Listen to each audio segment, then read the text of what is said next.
Imagine, you're right in the thick of it on a battlefield, total chaos erupting all around. And suddenly there's this line drawn right in the middle of all the fighting and the smoke. It's a line that says, even in war, even in all the madness, there are still rules, there are limits. It seems almost impossible, doesn't it? It does. But we've actually been trying to figure this out for centuries, trying to make war, well, a little less horrific, I guess you could say. So today we're going to dive deep into the idea of war crimes. It's a concept that's both fascinating and really unsettling when you start thinking about it. What's really interesting to me is how this concept of war crimes has evolved over time. We're going to be going all over the place today, exploring everything from ancient myths to modern-day courtrooms. And along the way, we'll be uncovering how our understanding of what actually constitutes a war crime has changed and why that even matters. Right, and if you're a history buff like me, make sure you hit that subscribe button so you don't miss out on future deep dives like this one. Okay, so to get things started, we're going to be heading all the way back to ancient Egypt. I know it seems like a strange place to begin, but trust me, the roots of this concept of war crimes go way deeper than you might think. Well, it all starts with a story, as most things do. The ancient Egyptians, they believed in this cosmic battle between the sun god Ra and a serpent named Apep. Now, Apep represented chaos, and every single night, Ra had to fight him off to make sure that the sun would rise again. Oh, wow. So it was like this epic battle between order and chaos that played out every night. Exactly. For like thousands of years. For thousands of years. And for the pharaohs who saw themselves as like Ra's representatives on Earth, this wasn't just some story. It was a powerful justification for using violence. Okay, so are you saying that their wars weren't about like typical things like conquering new land or getting resources? Yeah. They were about maintaining this cosmic order. You got it. Yeah. Defeating their enemies wasn't just about winning a battle. It was about upholding existence itself. Wow, that's so different from how we view things today. I mean, we're trying to regulate war through laws and treaties. I know, it's such a different world. It really highlights just how much our perspective on war has shifted. We've gone from viewing war as like a divine duty to trying to constrain it with rules and hold individuals accountable. It's a huge transformation, and it's still unfolding even today. It really is. Now let's jump ahead a few centuries to the American Civil War. Good. We can look to that conflict as a reminder of just how brutal war can be, even when it's fought on your own soil. Absolutely, and unfortunately that conflict gave us plenty of examples. Yeah, in 1863, there was this horrific event called the Lawrence Massacre. Confederate guerrillas attacked the town of Lawrence, Kansas. They killed civilians and burned most of it to the ground. That sounds like pure chaos, a total breakdown of order and restraint. It was, and it forced the Union Army to confront a really tough question. How do you deal with these guerrilla fighters? Are they soldiers who are entitled to the protections of prisoners of war, or are they criminals? Yeah, that's a thorny issue for sure. It's not as clear-cut as fighting a traditional army. Right, and this is where Francis Lieber comes in. He was a German-American legal scholar who really believed that even war could be made more civilized. He said that guerrilla fighters operating outside of a formal military structure could be treated as criminals, and criminals were subject to harsher punishments. So he was trying to draw a distinction between legitimate and illegitimate combatants. Yes. That's a really interesting concept. And his ideas took off. Lieber was asked to come up with a comprehensive set of rules for the Union Army. They called it the Lieber Code. Hold on, so was this like the first real attempt to create a legal framework for how wars should be fought? It really was. It was a groundbreaking moment. The Lieber Code covered a lot of different issues, like the treatment of prisoners, the protection of civilians, even the concept of military necessity. Military necessity. That sounds like it could be used as a loophole to me. Yeah, that's true. The Lieber Code did recognize that there were going to be times when sticking to the rules completely might be impossible, so it had to be flexible. Yeah, I can see how that would be necessary in some cases, but I can also see how it could be problematic. You're right. Even Lieber himself knew that it could be abused. But at the time, he believed that preserving the Union was the most important thing. So even in this very first attempt to codify the rules of war, we're already seeing that tension between the ideal and the reality, between wanting to make war more humane and the fact that it's inherently brutal. Yes, and that tension only grew from there. In fact, it would play out on an even larger scale a few decades later with the Hague Conventions. Okay, so the Hague Conventions were a series of international agreements designed to prevent atrocities, right? Yes, they were. They built on the principles that were in the Lieber Code and expanded those rules to an international level.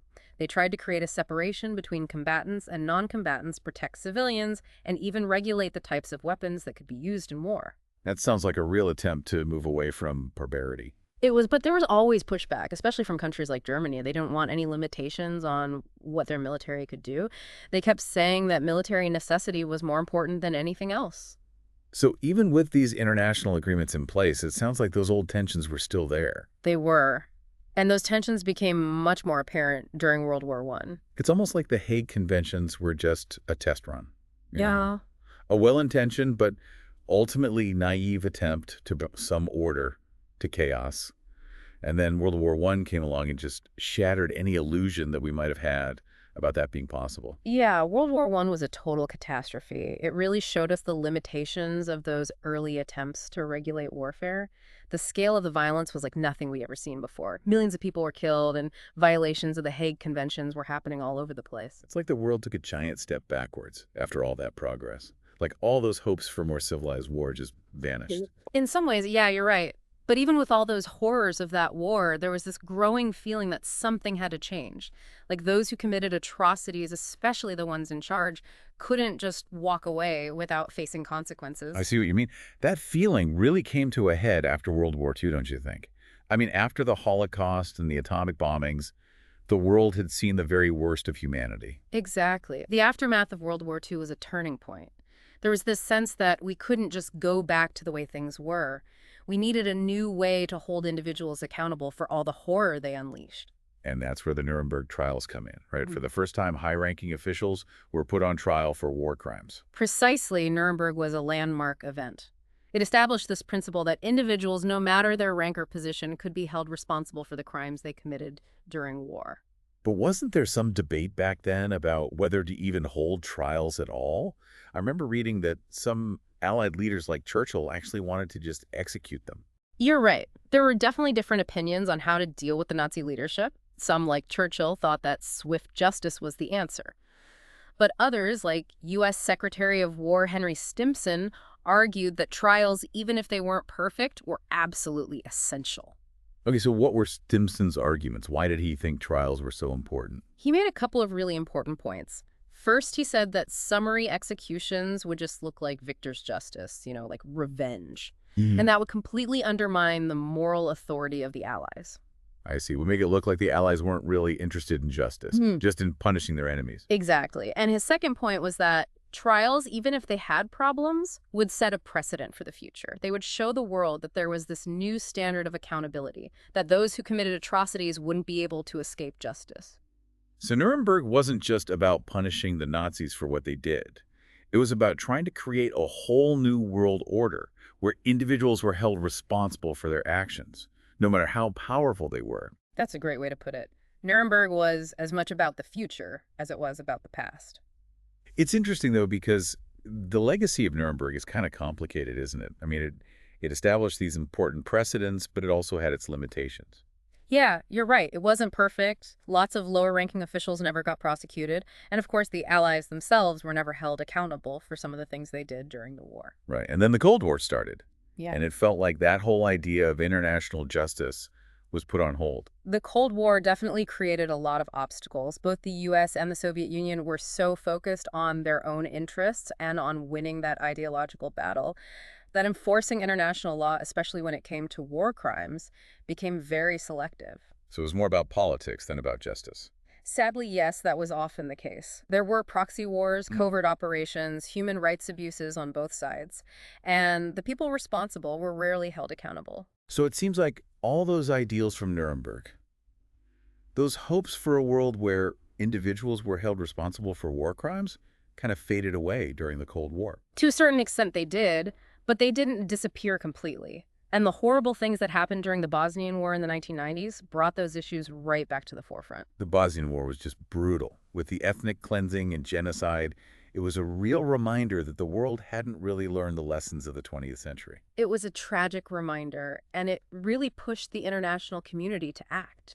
The UN Security Council, with a lot of support from the U.S., established the International Criminal Tribunal for the former Yugoslavia. They called it the ICTY. So is this like a return to the Nuremberg model? Yeah. Was it a way of saying, okay, we're going to hold people accountable for these crimes no matter what? It was similar to Nuremberg in some ways, but the ICTY was an ad hoc tribunal. It was created just for the Bosnian conflict. But it still represented a shift back towards the idea of international accountability, didn't it? Absolutely. And the ICTY's success, especially in getting convictions against high-ranking figures like Ratko Mladic, really gave momentum to the idea of a permanent international criminal court. Okay, so this is where the International Criminal Court comes in the ICC. Exactly. The ICC was established in 2002, and it's the world's first permanent court specifically designed to try individuals for war crimes, genocide, and crimes against humanity. Wow. It's like the culmination of all those efforts going all the way back to the Lieber Code in Nuremberg to create a system where those who commit the worst crimes are held accountable. It really is. It shows that we still believe that no one is above the law, that even in war there are limits. But the ICC's relationship with the U.S. has been well complicated. That's an understatement. The U.S. initially supported the ICC, but as the court's powers became clearer, especially its ability to investigate and prosecute people from any country, including the U.S., anxiety started to grow. And those anxieties got even worse after 9/11 and the War on Terror. Yeah. Right? The U.S. was using some pretty controversial tactics, like enhanced interrogation, which a lot of people considered torture. And they were worried the ICC might come after them for it. Exactly. And when the new Afghan government joined the ICC, it opened up the possibility of investigations into U.S. actions in Afghanistan. So the U.S. took a hard line against the ICC. They did. They passed something called the Hague Invasion Act, which basically said the president could use military force to free any American personnel detained by the ICC. Well, that sends a very clear message. So where do things stand now? Is the U.S. still opposed to the ICC?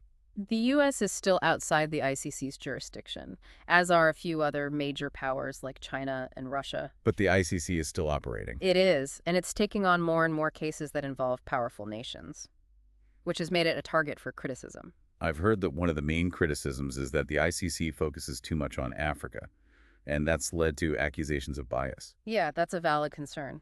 The ICC's early focus on Africa was partly because some African governments were willing to cooperate with the court. But it also created this perception that the ICC was a tool of Western powers, that it was only willing to go after weaker nations. Right, and that perception has really hurt the ICC's credibility in some parts of the world.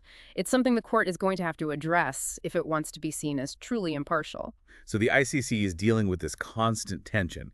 It's trying to uphold the rule of law and hold individuals accountable for these terrible crimes. But it also has to navigate all these political realities. It's a tough balancing act, for sure, and there aren't any easy answers. But I think the very existence of the ICC is a sign of progress. It shows that we haven't given up on the idea of holding individuals accountable for war crimes, even in a world where power often wins out over justice. It's a long way from those pharaohs using the myth of Ra to justify their wars to the ICC issuing arrest warrants for world leaders. It really is. It shows you just how far we've come in our thinking about war and accountability, but also how far we still have to go. Yeah, so much of what we've been talking about comes down to this question. Can we really have justice for war crimes when power and politics are still so dominant? It's the big question, isn't it? And the ICC's recent investigations into the situations in Ukraine and Gaza really put that question front and center. Those are really high-stakes cases. It seems like they could either make the ICC look much stronger or really damage it. It all depends on how they handle them. Exactly. The investigation in Ukraine looking into potential crimes by both sides is already a really sensitive situation. And then you've got the Gaza investigation, which involves potential crimes by Israeli forces. That's wading into some incredibly controversial territory. It is, and it's a real test of the ICC's impartiality. If the court is seen as giving in to pressure from powerful countries or avoiding tough decisions, well, its credibility is going to take a major hit. So the stakes are incredibly high for the ICC and for the future of international justice in general. They really are. The outcomes of these investigations could have a huge impact on the ICC for years to come. It feels like we're at a crossroads. Can the ICC really live up to its promise of ending impunity for war crimes?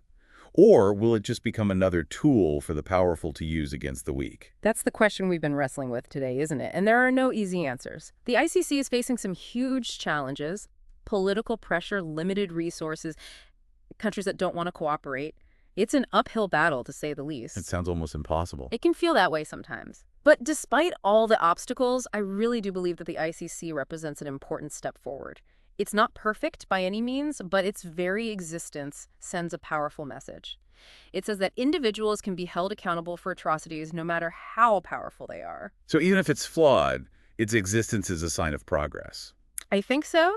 The fact that we have a permanent international court that's dedicated to prosecuting these terrible crimes, war crimes, genocide crimes against humanity, that's a testament to how far we've come. But there's still a huge gap between wanting justice and actually getting it. Absolutely. And closing that gap is going to take more than just the ICC.